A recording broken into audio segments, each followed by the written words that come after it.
आपल्या बारचे अध्यक्ष पिसाळसाहेब, सचिव सावंतसाहेब आणि इतर सर्व सदस्य, आज मला हे इथं बोलण्याला हे जे सावंतसाहेबांनी भाग पाडलेलं आहे त्याच्यासाठी मी बोलायला उभा आहे. आता तसा कायद्याचा विषय म्हणल्यावर वृक्ष विषय असतो, त्याच्यामध्ये काही कोणाचं मनोरंजन हा भाग नसतो. असू द्या, तरी त्यांनी मला बोलायला लावण्याचं धाडस केलेलं आहे संयोजकांनी, त्याच्याबद्दल मी त्यांना धन्यवाद देतो. तर आज मला जो विषय दिलेला आहे तो आहे डाईंग डिक्लरेशन. आता डाईंग डिक्लरेशन इज मिसनॉमर. हे असं कुठेही डाईंग डिक्लरेशन असं कायद्यामध्ये त्याचं वर्णन नाही. तरी देखील एव्हिडन्स ॲक्टच्या सेक्शन 32(1) मध्ये असं म्हटलेलं आहे की statement made by a person who is dead is dying declaration and that declaration or statement must be in relation with the cause of death or circumstances resulted into death. असं ते dyeing डिक्लरेशनचं थोडक्यात त्यांनी व्याख्या केलेली आहे. प्रत्यक्षात dyeing declaration असं त्या ॲक्टमध्ये कुठेही नाही. तर आता हा माणसाचा मृत्यू म्हटल्यानंतर सगळ्यांनाच अटळ आहे. मग हा मृत्यू किती प्रकारे कशा प्रकारे येतो हे आपल्याला माहीत असेलच की मृत्यू हा नैसर्गिक मृत्यू असतो, नॅचरल डेथ. त्याच्यानंतर ॲक्सिडेंटल डेथ असते की अपघाती मृत्यू, किंवा तिसरा असेल तर होमिसायडल डेथ, म्हणजे एका व्यक्तीनं दुसऱ्या व्यक्तीची हत्या केली, मनुष्यवध झाला तर ते होमिसायडल डेथ आपण म्हणतो. आणि शेवटची जी आहे ती सुसायडल डेथ, की एखादी व्यक्ती कंटाळून स्वतःच अंगावर रॉकेल वगैरे ओतून स्वतःच काडी लावून किंवा फास घेऊन आपल्या आत्म्याचा शेवट करते, त्याला आपण आत्महत्या म्हणतो. तर अशी ही सुसायडल डेथ, असे 4 मृत्यूचे प्रकार आहेत. आता आपण डाईंग डिक्लेरेशन बोलायचं म्हटलं तर डाईंग डिक्लेरेशन हे व्हर्बल असू शकतं, म्हणजे तोंडी असू शकतं, हे रिटन असू शकतं, किंवा it is made by science, किंवा हातवारे करून खून करून जरी एखाद्या व्यक्तीला त्या मृत व्यक्तीने मृत होण्यापूर्वी जे काही स्टेटमेंट केलेलं असतं हे तिन्ही प्रकारे असू शकतं. आता मृत व्यक्ती जेव्हा तिला असं वाटायला लागतं की आता आपण झालेल्या हल्ल्यामुळं मरणार आहोत, तेव्हा ते आपल्या मृत्यूच्या कारणाविषयी जर कोण रिलेटिव्ज असतील किंवा दवाखान्यात असेल तर डॉक्टर असतील किंवा मॅजिस्ट्रेट जर बोलवले असतील तर मॅजिस्ट्रेटसमोर जे स्टेटमेंट देतात आणि ते स्टेटमेंट रिड्यूस्ड इंटू रायटिंग, म्हणजे जे लिहिलं जातं त्याला रिटन डाईंग डिक्लरेशन असं म्हणतात. आणि जेव्हा ओरल डाईंग डिक्लेरेशन कधी म्हटलं जातं की एखाद्या व्यक्तीवर हल्ला झालेला आहे आणि त्याला दवाखान्यात घेऊन चाललेले आहेत, त्याच्याबरोबर त्याचे नातेवाईक आहेत, त्या नातेवाईकांना मला ABCनी तलवारीने आणि कोयत्याने मारलं असं जेव्हा ती व्यक्ती म्हणते आणि ती जी व्यक्ती ऐकते तिचं पुन्हा पोलीस स्टेटमेंट रेकॉर्ड करतात 161 वगैरे, आणि तो जेव्हा कोर्टात सांगायला येतो की मला ह्या मृत व्यक्तीनं असं असं बोलला, त्याला ओरल डाईंग डिक्लेरेशन म्हणतात. आणि जेव्हा हे तिसरा एक प्रकार आहे तो खुनेने आहे, जो ॲक्च्युली ह्या कायद्यामध्ये दिलेला नाही, पण एक सुप्रीम कोर्टची केस डेव्हलप झालेली आहे आणि त्यामध्ये असं म्हटलेलं आहे की ती केस पण मी सांगेन, इम्प्रेस वर्सेस अब्दुल्लाची केस आहे, जुनी केस आहे, की त्या मुलीचा असा गळा कापलेला जातो आणि त्यामुळे तिला बोलता येत नाही. मग बोलता येत नाही पण तो आरोपी समोर असतो, तेव्हा ती खुनेने सांगते ह्यानी माझा गळा कापलेला आहे. त्यावेळेस ते जे हातवारे खुणा वगैरे केलेले आहेत ते ज्यांनी पाहिलेले आहेत त्याचा जबाब कोर्टामध्ये होतो आणि त्या खुनेने तो सांगतो आणि त्याच्या आधारे हे जे डाईंग डिक्लेरेशन आहे हे प्रूव्ह झालेलं असतं. आता डाईंग डिक्लेरेशनचे आपण हे बघितले की फॉर्म्स बघितले की ते रिटन असू शकतं, ओरल असू शकतं आणि खुनेनं असू शकतं. आता दुसरे जे हे दिलेले आहेत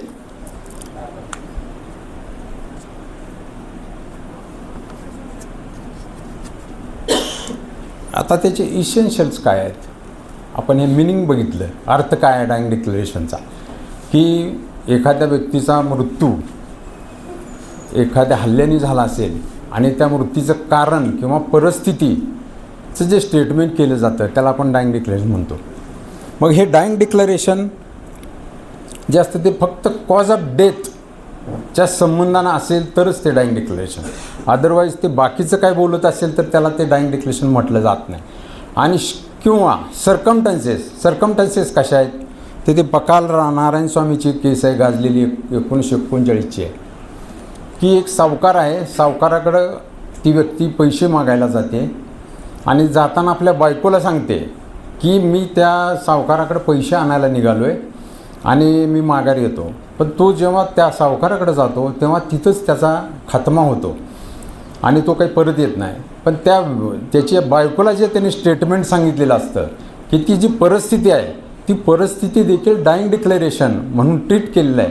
तर त्या केसमध्ये हे असं परिस्थितीविषयी जर काय बोलले असेल मृत्यू होण्यापूर्वी ती व्यक्ती आणि त्याचा परिणाम डेथमध्ये झाला असेल तरी ती पण डायिंग डिक्लेरेशन म्हणून समजली जाते. आता मिनिंग आपण बघितलं. त्याच्यानंतर ह्याला इसेन्शियल काय आहे की डायिंग डिक्लेरेशन म्हणजे ती व्यक्ती मृत झालेली असली पाहिजे. That person must have been died. तो जर जिवंत राहिला असेल तर ते स्टेटमेंट डायिंग डिक्लेरेशन म्हणून ट्रीट होत नाही. ते फार तर पोलिसांनी रेकॉर्ड केलं असेल तर 161 स्टेटमेंट किंवा एव्हिडन्स ॲक्टच्या 145 आणि 157मध्ये ते कोरॉबरेशन म्हणून ते वापरलं जातं. जर तो सर्वाईव्ह झाला ती व्यक्ती तर ह्याच्यामध्ये इसेन्शियल काय आहे की that person must have been died, otherwise that is not dying declaration. त्याच्यानंतर आता हे जे डायिंग डिक्लेरेशन आहे इसेन्शियल काय आहे की आता हे डायिंग डिक्लेरेशन रेकॉर्डिंग आहे. हे रेकॉर्डिंग कसं केलं जावं तर ज्या व्यक्तीचं डायिंग डिक्लेरेशन घ्यायचं आहे ती व्यक्ती फिट स्टेट ऑफ माइंडमध्ये असली पाहिजे. मग हे कसं कळणार तर हे आता एखाद्या व्यक्तीवर हल्ला झाला असेल त्या व्यक्तीला डॉक्टरकडे नेलं असेल पाणी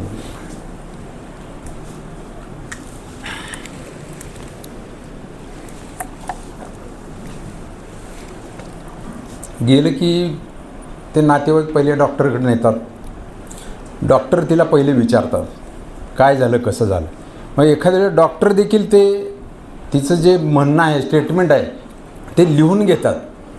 त्याला देखील डायिंग डिक्लेरेशन म्हटलं जातं. मग हे लिहून घेत असताना त्याची फिट स्टेट ऑफ माइंड आहे का नाही हे पहिले डॉक्टर बघतात. जर that person is not in fit state of mind ते रेकॉर्ड केलं जात नाही. दुसरं इसेन्शियल काय आहे की weather he is capable of giving the statement.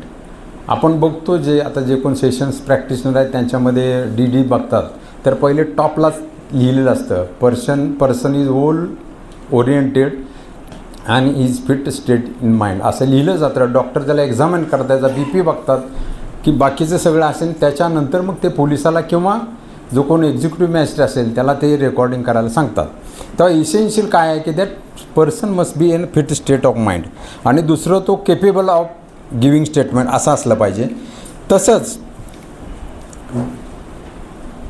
त्याच्यानंतर त्याच्यामध्ये एक दुसरं सर्कमस्टन्स दिलेलं आहे की त्या माणसाला दॅट पर्सन त्याला फिअर ऑफ डेथ किंवा expectancy of death is not necessary. की एखाद्याला वाटतं आता मी ह्याच्यातनं काही वाचत नाही तेव्हा तो जे स्टेटमेंट देतो त्याला डायिंग डिक्लेरेशन म्हटलंच जातं. आणि त्याला जर वाटतही नसेल फिअर पण नसेल की मी ह्यातनं येणार आहे बाहेर आणि त्यांनी स्टेटमेंट दिलं तरी देखील ते डायिंग डिक्लेरेशन ट्रीट केलं जातं. तेव्हा ते भीती वाटण्याची आणि एक्सपेक्ट केलं त्याने की आता आपला मृत्यू होणार आहे असं असण्याची काही जरुरी नाही. त्याला हल्ला झाल्यानंतर जे स्टेटमेंट करेल ते त्याचं डायिंग डिक्लेरेशन ट्रीट केलं जातं.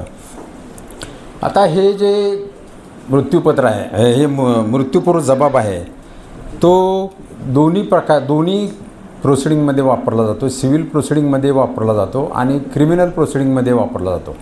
इंग्लिश लॉ आणि इंडियन लॉमध्ये एक फरक आहे की इंग्लिश लॉमध्ये फक्त 302च्या केसेसमध्येच हा डायिंग डिक्लेरेशन वापरला जातो, तसं आपल्या इंडियन लॉमध्ये नाही. तसंच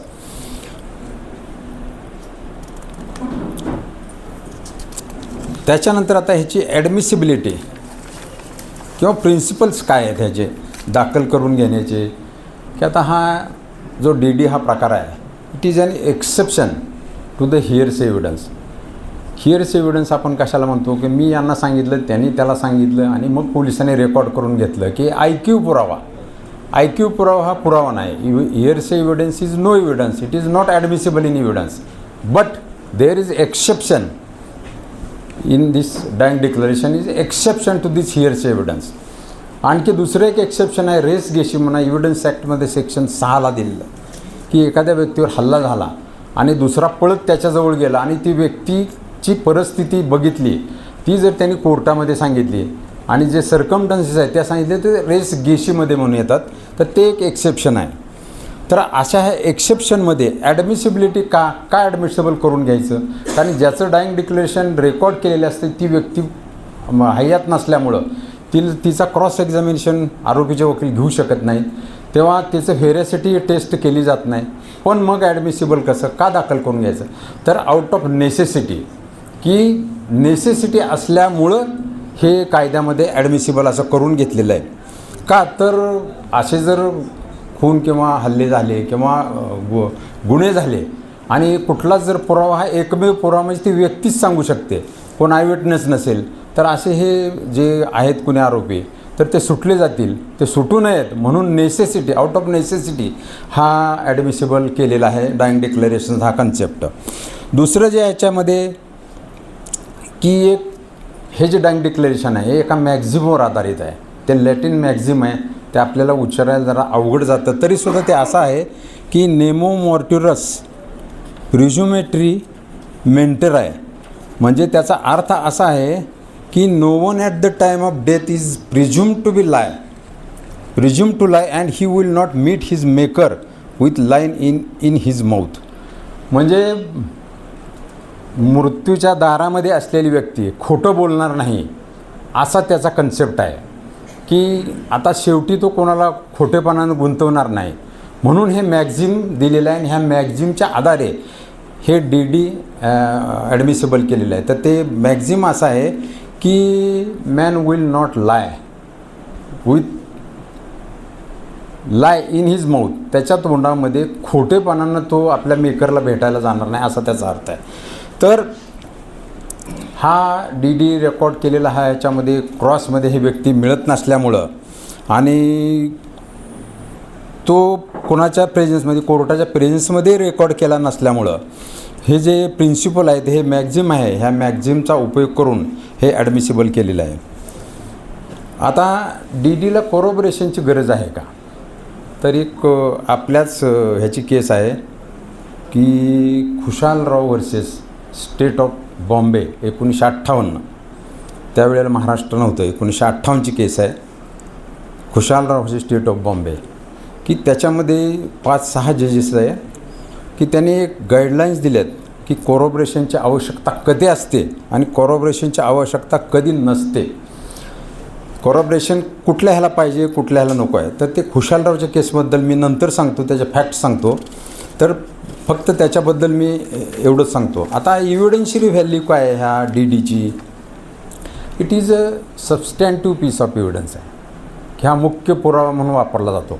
and on the sole basis of this DD person can be convicted if that DD is voluntary, true and reliable. असं जर असेल तर त्याच्यावर एका ह्याच्यावर त्याला शिक्षा येऊ शकते. आणि त्या खुशालरावच्या केसमध्ये त्या फक्त DDवर त्याला डेथ पनिशमेंट झालेली आहे, त्याच्याबद्दल मी फॅक्ट्स नंतर सांगतो. तर हा सबस्टँटिव्ह एव्हिडन्स आहे आणि त्याचा सेटल्ड लॉ असा आहे की DD can be sole basis of conviction and it doesn't require corroboration. मी मगाशी सांगितलं ते जर खरं असेल, रिलायबल असेल आणि हे असेल तर त्याच्यावर कन्व्हिक्शन देऊ शकतं. आता who can record that DD, कोण हा रेकॉर्ड करू शकतो, तर any person can record that DD, परंतु त्याची एव्हिडन्शियरी व्हॅल्यू कोर्टामध्ये साबित करताना की ते रिस्पेक्टेड पर्सननी रेकॉर्ड केलेलं असावं याच्यामागे तो येतो आहे. आता पेशंट दवाखान्यात घेऊन चाललो आहे, त्याचे नातेवाईकाला सांगतो आहे मला XYZने मारलेलं आहे, ते ओरल डायिंग डिक्लेरेशन झालं, नंतर डॉक्टर तपासतात, डॉक्टर विचारतात काय झालं, तर तो सांगतो मला XYZने मारलेलं आहे. डॉक्टर देखील लिहून घेतात, सही घेतात त्याची, ते डॉक्टरचं जे द्या तो रिटर्न DD झाला. त्याच्यानंतर पोलीस त्याची अवस्था बघतात आणि हा लगेचच जाणारा असेल, एकंदरीत परिस्थिती बघितली आणि मॅजिस्ट्रेटला बोलवायला यायला उशीर होणार असेल तर ते स्वतः देखील पोलीस त्याचं स्टेटमेंट रेकॉर्ड करून घेऊ शकतात आणि ते स्टेटमेंट रेकॉर्ड करून घेतलेलं असतं त्याला आपण रिटर्न डायिंग डिक्लेरेशन म्हणतो. डॉक्टरने घेतलेलं देखील रिटर्न, पोलिसांनी घेतलेलं देखील रिटर्न आणि त्याच्यानंतर काही वेळानं जर मॅजिस्ट्रेट आले तर मॅजिस्ट्रेट पहिल्यांदा त्या डॉक्टरना विचारतात whether he is in fit state of mind. त्याचं जे एंडोर्समेंट घेतात ते त्याला प्रश्न आणि उत्तर या स्वरूपामध्ये विचारतात आणि त्यांनी जी दिलेली उत्तरं त्याच्याच ह्याच्यामध्ये घेतात, त्याची सही अंगठा काय असेल ते घेतात आणि मग ते डायिंग डिक्लेरेशन पूर्ण करून पोलिसाकडे देतात आणि ते डायिंग डिक्लेरेशन कोर्टामध्ये हे एक्झिक्युटिव्ह मॅजिस्ट्रेट येऊन ऑन ओथ सांगतात आणि हे जर प्रूव्ह झालं तर आरोपीला 100% त्याच्यामध्ये शिक्षा होऊ शकते त्या सर्टन कंडिशनमध्ये. तेव्हा असा हा DDचा रेकॉर्ड कुणीही करू शकतं, डॉक्टर, पोलीस किंवा हे. आता ह्याचा काय विशिष्ट फॉर्मॅट आहे का, तर ह्याचा मुळीच फॉर्मॅट नाही. हे कुठल्याही फॉर्ममध्ये घेतलं जाऊ शकतं, ह्याला वेगळा असा प्रिस्क्राईब फॉर्मॅट नाही आहे. आता मगाशी मी सांगितलं की डिफरन्स बिटवीन इंडियन लॉ आणि इंग्लिश लॉ, की ती expectation of death is not necessary in Indian law, पण इंग्लिश लॉमध्ये नेसेसिटी असावी लागते आणि सिव्हिल क्रिमिनलमध्ये आपल्याकडे वापरलं जातं, त्यांच्याकडे फक्त 302मध्ये वापरलं जातं. आता मी हे ज्या केस लॉज आहेत, ढिगाणी केस लॉ आहेत की काही केस लॉमध्ये कॉरॉबरेशनची आवश्यकता नाही, कायमध्ये आवश्यकता आहे असंही म्हटलेलं आहे. तेव्हा केस लॉबद्दल जास्त नाही, मी एकच फक्त खुशालरावची केसच्या फॅक्ट्स सांगतो आणि शेवटी त्याचा काय निर्णय झाला, त्याच्यामध्ये काय रूल हे प्रिन्सिपल्स लेट डाऊन केलेत सुप्रीम कोर्टाने ते सांगतो. की हे खुशालराव म्हणजे नागपूरच्या एका गल्लीमध्ये 2 गँगमध्ये हे वार झालेला आहे. एक खुशालराव, त्याचा जोडीदार तुकाराम कोळी, तिसरा संपत आणि महादेव, ह्या चौघांनी समोरच्या गल्लीतल्या ह्या बाबूलाल नावाच्या, बाबूलाल हा त्याच्या गँगचा तो एक मेंबर आहे, ह्या बाबूलालचा रात्री 9 वाजता गल्लीमध्ये तलवार कोयत्याने वार करून त्याचा पुढं खून केलेला आहे. पण दरम्यानच्या काळात सगळे त्याचे नातेवाईकांनी त्याला घेऊन डॉक्टरकडे घेऊन गेलेले आहेत. रस्त्यामध्ये जाताना त्यांनी त्याच्या नातेवाईकाला, त्याच्या मित्रांना हे सांगितलेलं आहे की मला खुशालराव, तुकाराम दोघांनीच मारले असं सांगतो तो. आणि त्याच्यानंतर जेव्हा त्याला दवाखान्यात नेलं जातं की दवाखान्यात नेल्यानंतर डॉक्टर त्याला विचारतात, डॉक्टर देखील त्याचा DD लिहून घेतात. त्यावेळेला देखील तो सांगतो की खुशालराव आणि तुकाराम तेली ह्या दोघांनी मला मारलेलं आहे. ते डायिंग डिक्लेरेशन झाल्यानंतर पोलिसांना तो मरतो का काय असं वाटतं, म्हणून पोलीस देखील त्याचं डायिंग डिक्लेरेशन रेकॉर्ड करतात आणि शेवटी एक्झिक्युटिव्ह मॅजिस्ट्रेट येतात, ते देखील त्याचं डायिंग डिक्लेरेशन रेकॉर्ड करतात. प्रत्येक डायिंग डिक्लेरेशनमध्ये तो खुशालराव आणि तुकाराम तेली ह्या दोघांची नावं घेतो. मग ही जेव्हा केस कोर्टामध्ये स्टँड होते तेव्हा ट्रायल कोर्टाने ह्या संपत आणि महादेवचं डायिंग डिक्लेरेशनमध्ये नाव नसल्यामुळं ॲक्यूट करतात. हायकोर्टमध्ये आणि खाली ह्या ट्रायल कोर्टामध्ये खुशालराव आणि तुकारामला डेथ सेंटेन्स अवॉर्ड होते. तुकारामला लाईफ होते आणि ह्याला डेथ सेंटेन्स. हायकोर्ट करून त्याचं रेकमेंडेशन अप्रुव्हल घेतल्यानंतर ही मॅटर हायकोर्टात जाते. ही चालली कोणापुढं तर हिदायतुल्ला समोर चाललेली आहे, की इमिनंट जस्टिस की जे पुढं राष्ट्रपती वगैरे झालेले आहेत. त्यावेळेला ते हायकोर्टमध्ये होते, मुंबई हायकोर्टला.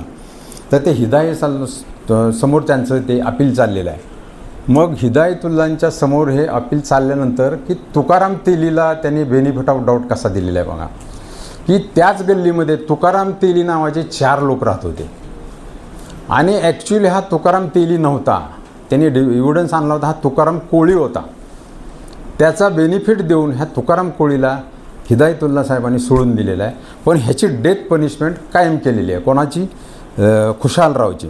मग ही मॅटर सुप्रीम कोर्टामध्ये गेलेली आहे. तिथं 3 जजेस पुढं का ते 6 जजेस पुढं ही केस चाललेली आहे सुप्रीम कोर्टामध्ये. आणि सुप्रीम कोर्टामध्ये हायकोर्टने जे हे दिलेले आहेत की त्या DD 3 DD दिलेले आहे. डॉक्टरचा DD, पोलिसांचा DD आणि एक्झिक्युटिव्ह मॅजिस्ट्रेटचा DD. हे तिन्ही DD प्रूव्ह झालेले आहेत. त्यामुळे हा he is not liable to be acquitted असं म्हणून हायकोर्टने देखील त्याची डेथ पनिशमेंट कायम केलेली आहे.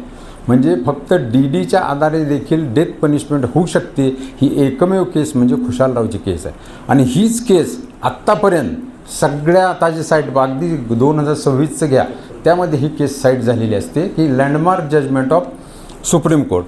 दुसरी एक अशीच आहे पकला नारायण स्वामी वर्सेस इम्पिरियर, ती जुनी केस आहे.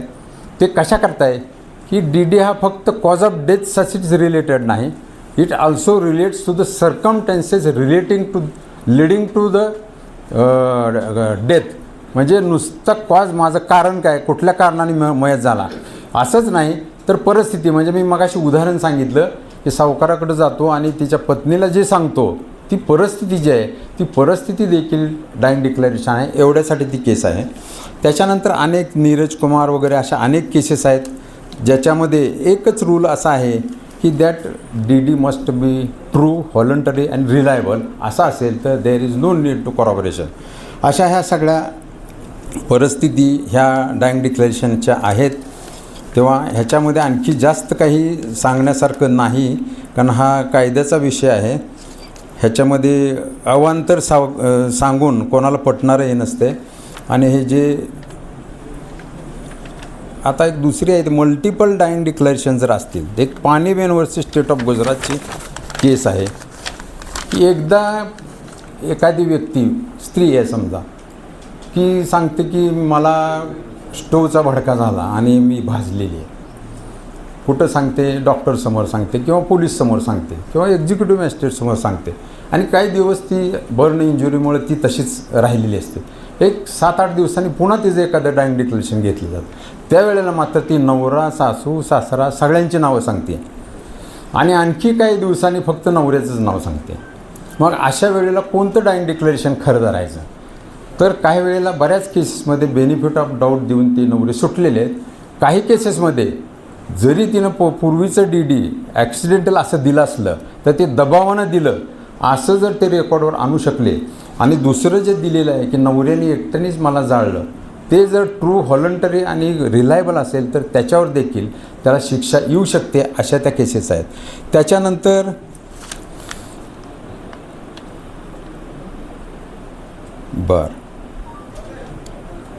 आता हे नीरज कुमारची केस आहे 2025ची की त्याच्यामध्ये death doesn't need to be imminent at the time of recording statement. लगेचच मृत्यू होणार आहे अशीच काय गरज नाही. काही 4-4 महिने पण जगतात आणि त्याच्यानंतर मयत होतात. तरी देखील त्यांनी जे काही सांगितलेलं आहे मृत्यूची कारणाविषयी आणि परिस्थितीविषयी इट इज डायिंग डिक्लेरेशन. त्याच्यानंतर क्वीन इम्प्रेस वर्सेस अब्दुल्लाची केस आहे. त्याच्यामध्ये मी सांगितलं की त्या मुलीचा थ्रोट कापला जातो, ती कोणाला बोलू शकत नाही, खाणेखुणेने सांगते की ह्यानी मला मारलेलं आहे. अशा वेळेला हे डायिंग डिक्लेरेशन ग्राह्य धरलं जातं. तेव्हा हे सगळं अनेक केसेस आहेत, भरपूर केसेस आहेत. उकाराम वर्सेस स्टेट ऑफ राजस्थानची पण आहे, ती त्या मॅक्झिमवर आधारित आहे. Man will not meet his maker with lie in his mouth. तेव्हा अशा ह्या परिस्थितीमध्ये डायिंग डिक्लेरेशन हा कसा व्हॅल्युएबल पीस ऑफ एव्हिडन्स आहे आणि क्रॉस एक्झामिनेशनमध्ये वकिलांची त्यामध्ये खरी परीक्षा असते. आता मी पब्लिक प्रॉसिक्युटर असताना आपल्याच तालुक्यातले एका आरोपीचे मी नाव सांगेन किंवा नाही सांगणार, त्याच्यामध्ये सेम उकारामची हे कोणाची आत्ता मी सांगितले खुशालरावची केस सांगितली. तशाच फॅक्ट्स आहेत की एक मजूर आपल्या तालुक्यातल्या सदन शेतकऱ्याकडं कामाला असतो आहे होता त्यावेळेला. सुटला तो आरोपी, KD पाटलांसमोर ती चालली आणि मजूर असल्यानंतर त्याच्यावर काय उचल वगैरे 15,000 झाली, ती काही त्याच्याकडनं फिटेना म्हणून तो रात्रीचंच गाबाळ बांधून निघून गेला. तो पंढरपूर तालुक्यातला होता, शेवळी गावाचा. गेल्यानंतर हे सदन शेतकरी तिच्याकडे गेले त्या नवऱ्याकडं उचल मागण्यासाठी. मग ती बाई आता नवऱ्याला ह्या घेऊन जातील ह्या भीतीनं एक 5 लिटरचं पावकर रॉकेलचं आहे त्या अंगावर ओतते आणि स्वतःला पेटवून घेते. मग तिचे दीर नवरा तिला वाचवतात. हे मासे पळून जातात, आरोपी आलेले असतील ते.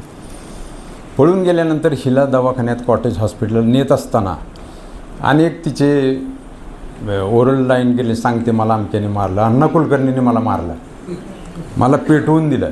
काडी लावली. आणि ते झाल्यानंतर मग डॉक्टरकडे होतं, डॉक्टर पण ते लिहून घेतात, ते DD तयार होतो. पोलीस येतात, पोलिसांचा DD होतो. एक्झिक्युटिव्ह मॅजिस्ट्रेट मात्र सोलापूरला हिला नेलं जातं. सोलापूरमध्ये एक्झिक्युटिव्ह मॅजिस्ट्रेट समोर हा जबाब होतो. मग हे तिन्ही DD रेकॉर्ड झाल्यानंतर हे जेव्हा कोर्टामध्ये केस येते, त्यामध्ये मी पब्लिक प्रॉसिक्युटर होतो आणि सातारचे दादा पाटील, धैर्यशील पाटील यांनी ती केस चालवलेली आहे. तर त्या केसमध्ये पहिला जो आता त्यामध्ये सगळे विटनेस फुटले त्यातले दीर फुटला, नवरा फुटला, सगळे फुटले की ही अशी मेलेलीच नाही, हिनं स्वतःच अंगावर वकील ओतून घेतलं असा डिफेन्स त्यांनी घेतला. आणि त्या डिफेन्स विटनेस देखील नवऱ्याला तपासला, त्यामुळे ते पुढं सुटला. आणि डॉक्टर पुढे झाले, त्या डॉक्टरचं पहिलं त्यांनी स्टेटमेंट रेकॉर्ड केलेलं नव्हतं, त्यामुळे त्याचा जबाब घ्यायला त्यांनी हरकत घेतली. मी 311 खाली अर्ज देऊन त्या डॉक्टरना तपासला. अगद्या दिवशी मला ते रेकॉर्ड आणून त्यांनी जे दाखवलं ते अगदी व्यवस्थित होतं. पण जेव्हा कोर्टात तो रेकॉर्ड घेऊन आला त्यावेळेला मागं एका आमदाराचं नाव लिहिलेलं होतं की अमक्याचा फोन.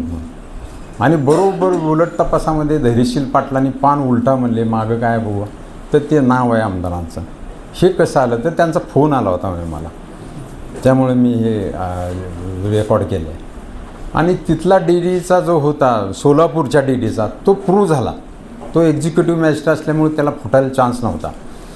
तर जजमेंटमध्ये KD पाटलाच्या असं आला की though that DD is proved there is no corroboration there for benefit of doubt goes to accused म्हणून ते अण्णा कुलकर्णी साहेब त्यामध्ये सुटलेले आहेत. तर ती केस मला चांगली आठवते म्हणून मी सांगितले. त्यामध्ये हेतू माझा दुसरा कोणताही नाही, नाही तर काका लगेच माझ्याकडे होत होते मागापासून. तर अशा सगळ्या परिस्थितीमध्ये हा DDवरचा विषय मी इथं संपवतो. माझं अगदी शांततेने ऐकून घेतलं त्याबद्दल सगळ्यांचे मी आभार मानतो. काय म्हणता? डिफेन्समध्ये आता फिट स्टेट ऑफ माइंडवर घेतो आपण की आता डॉक्टर आहेत, डॉक्टरची क्रॉसमध्ये येते की तुम्ही फिट स्टेट ऑफ माइंडबद्दल काय क्रायटेरिया वापरला, त्याचा BP घेतला का, BP नॉर्मल होता का, ती इरिटेट होते. आता क्रॉसमध्ये कायम प्रश्न असा आहे धैर्यशील पाटलांचा की ती पेशंट इरिटेट झालेली होती. मग ते हो इरिटेट झालेली होती, मग ती बडबडत होती, हा ती बडबडत होती, इरिलेव्हंट बडबडत होती, हो इरिलेव्हंट बडबडत होती. That means that she was not in a fit state of mind असा त्याचा अर्थ आपण लोक काढतो आणि तो बेनिफिट ऑफ डाऊट त्याचा मिळतो. Fit of stay. आणि शिवाय ट्युटरिंग एक आहे की तिचा जबाब चालू आहे मॅजिस्ट्रेटसमोर आणि मागणं दाराच्या आडनं तिचा मुलगा किंवा बाप नरोटेचं नाव घे म्हणून सांगत असतो आणि मग तो नरोटेचं नाव घेतो.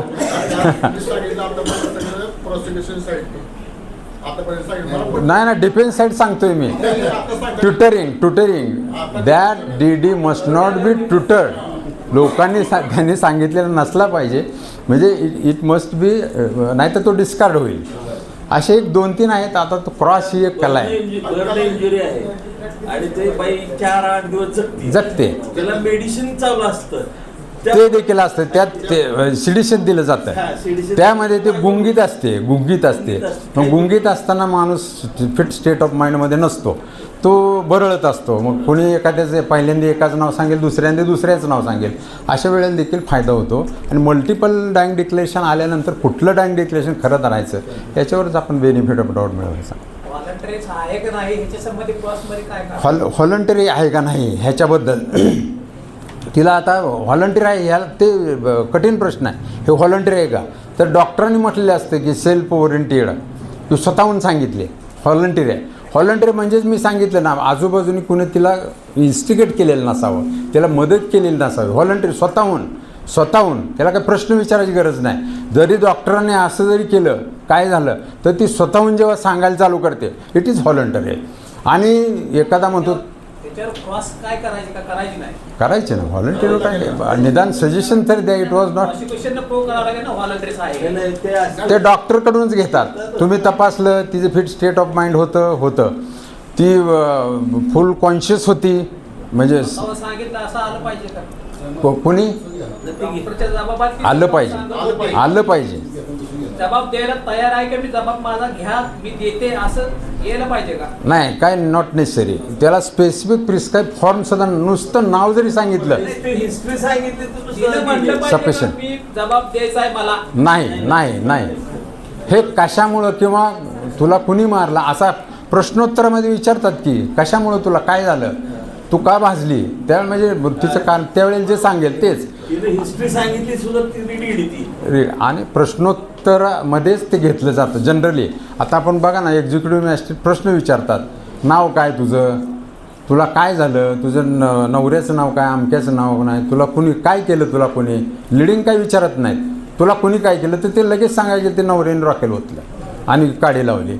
मग ते इट इज डायंग डिक्लेरेशन असं होतं. FIR पूर्वी DD घेतला किंवा FIR नंतर DD घेतला? आता तसं जर बघितलं तर information of cognizable offence first in time is FIR. तेव्हा आपण कायद्यात जरी दुसऱ्याची FIR घेतली असली तर it is in law it is FIR. म्हणजे पहिला जर DD घेतलेला आहे इट इज FIR, तोच FIR होतो. त्याला FIR म्हणायची काही गरज नसते, पण तो FIR आहे. हे जर FIR म्हणून दुसरी स्टेटमेंट FIR म्हणून मोजले असेल होय, तर नाही, दॅट विल बी 161 स्टेटमेंट. ते नंतर कारण एकाच गुन्ह्याच्या 2 FIR होऊ शकत नाही, 2 FIR हा तेच होऊ शकत नाहीत. आपण काय प्रॉसिक्युशनने दुसऱ्याचं स्टेटमेंट प्रॉसिक्युशनने नाव दिलं त्याला, एक नोंदली FIR होय आणि त्याच्यानंतर DD घेतला. हो. आता FIR DD हा FIR होईल असं आपलं म्हणणं आहे. नाही, अगोदर घेतला असेल तर नंतर घेतलेली FIR आणि ही नंतर घेतलेली FIR नाही, DD हा FIR नंतर होणार नाही, तो DDच होणार. FIR कॉग्निझल ऑफेन्सचा जेव्हा ते पोलीस रिड्यूस्ड इन रायटिंग घेऊन सही घेतात तीच FIR झाली. पण DDचा अगोदर नोंदलेला असला तर तीच FIR होणार इन कायद्याच्या याच्यामध्ये, आणि नंतर FIR म्हणजे फॉर्मल FIR झाली. DD इन्व्हेस्टिगेशन मध्ये येईल का कसं? येणार ना. FIR घेतल्यानंतर DD घ्यायचा.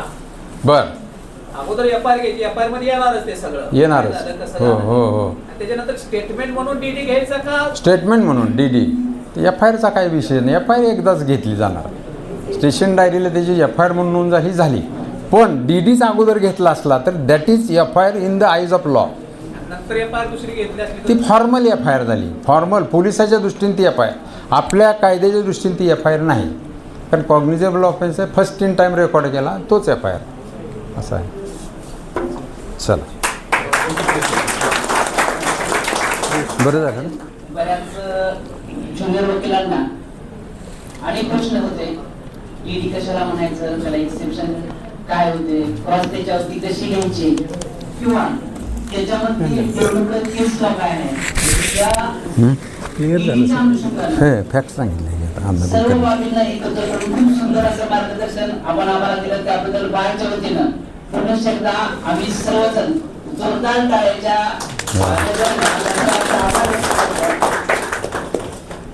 या ठिकाणी चहापानाचा कार्यक्रम आयोजित केलेला आहे. तोपर्यंत